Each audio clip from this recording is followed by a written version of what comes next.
Nine-game win streak ends for the Suns, while Ty Lue's Clippers are now 9-1 in games beyond games 1 and 2 of playoff series. On the text message chain, is there somebody who keeps stepping up and saying something that resonates, or what keeps happening for you guys to dig so deep in these game threes? I don't know. I don't like it. I'll tell you that. But, we've been a resilient team all season, all year long. First I just want to give credit to Marcus Morris. He was hurt. Didn't know if he was going to be able to go tonight. And he gave us all he had. 2 big threes, down the stretch, which we needed. But, just a total team effort. Our guys just keep grinding, keep fighting. We know our backs is against the wall 0-2, but we never give in. The job Pat Beverly's been doing, has been, tremendous. I thought Zoo was really good tonight. Reggie, down the stretch. PG through the first 3 quarters, and he got tired. But, we had to play him the whole second half, So I just thought, at halftime we challenged the guys to move the basketball and make the right play. I thought we just dribbled too much in the first half. And in the second half, I thought we really did a good job of sharing the basketball, moving it, and getting guys open shots. Thanks. Our next question will come from Amy from Ramona. Hey, Ty, you're going to Ramona. Go ahead, Ramona. Hey, Ty. When you guys went out and got Reggie Jackson, I think he was one of the last people added to this roster, what did you expect he was going to be able to give you, and compared to what he's actually been able to give you? Well, coming into the season, when we first signed Reggie, our coaching staff, we talked about him potentially being a starter because of how we wanted to play and getting PG and Kawhi the ball in their spots. And so unfortunately Pat Beverly got hurt a few times this season, and Reggie became the starter, and he did a great job.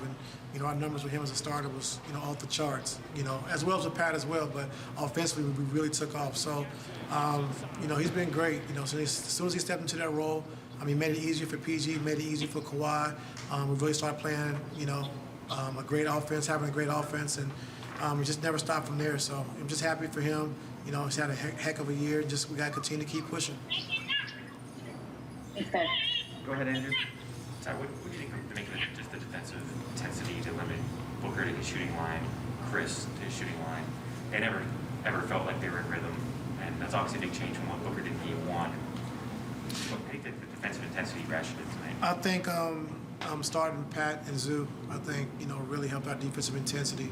With PG having to score and make the plays for our team, I think, without him having to guard Booker, it takes a lot of pressure off him offensively. Pat Beverly and Zoo together, that combination is unbelievable. And like I said, Pat's the best review challenge guy in the game. He's going to block your shot from behind, he's going to contest from behind, and make it hard on you. He gets into the ball, he's physical. And I just think making that change with him and Zoo, Zoo at the rim with the verticality, and Pat to be able to protect him on the pull-up jump shot. So that's been a big change and a big spark to our defense. And those were guys you parked for much of the first round and parts of the second round too. You talk a lot about your adjustments, but for guys to accept their roles shifting. Andrew, it's all about winning, and those guys are winners. And to be 2 starters and not play at all in the Dallas series the last, I think, 4 games or 5 games, and then come into the Utah series and Zoo not play much, because we're going small because of Gobert, and Pat, the job he did on Donovan Mitchell, and now we need both those guys to come back and start again. They've been phenomenal. So, that's what winners do, and they want to win, and whatever it takes, they're going to do that. So I'm just happy for those guys to finally get their moment. Go ahead, Law. I wasn't going to set you up with this before the game about the team joking about you, Bill Belichick, and the adjustments and whatnot. Yeah, right. I know you coached up in Boston, so there's some proximity there. But when you hear that the team will buy into what you're selling as far as adjustments and them applying it effectively, how does that make you feel when it works and even when it doesn't work? Well, first off, I got a lot of respect for Belichick. I'm not nowhere near him. 6 Super Bowls, probably the best coach ever, football, in NFL history. But it means a lot just for those guys to trust me, to understand that whatever I'm doing is the best for the team, not for me, and I just want to win. And making adjustments, sometimes it's tough because adjustments mean some guys can't play, some guys play more, and you got to be able to accept that. And that's the biggest thing. But you have the communication with your team all year long and just talk about one common goal, and that's winning. And all of our guys are on board, So, I take pride in making adjustments and try to do the right thing, But these guys are the ones who have to go out and execute it. They've been doing a great job of that so far. Ty, you're good at knowing, having conversations with guys, knowing where their heads are at. it would have been easy for Paul to kind of let that last game linger with him, those free throws. What were your conversations like with him? And then you play him 43 minutes tonight, and he almost comes up with another triple-double. I mean, what else can you say about Paul? Just after the game, we landed. We got back home. First person I called was PG. I just told him, we wouldn't be in this position without you. So, that game's over. It happens. Doesn't mean anything. They took care of their 2 games at home, and now we got to go home and win our 2 games. That's the most important thing. So, can't look in the past. We got to look ahead. And I called him. I called Pat Beverly. I called a few of the guys and just said, that's over. We had a chance to steal one. We didn't do it. It's behind us, and now we got to move on. So I thought PG did a great job of just moving on, like you said, and having a big game for us tonight in Game 3. What time are those calls made? As soon as we landed. So when I got my car, they got in their car from the plane, and then I called them on the way home. Is that like 4 in the morning? I don't know what time. Whatever it takes, It doesn't matter to me. But like I said, those guys came out and we responded, and just.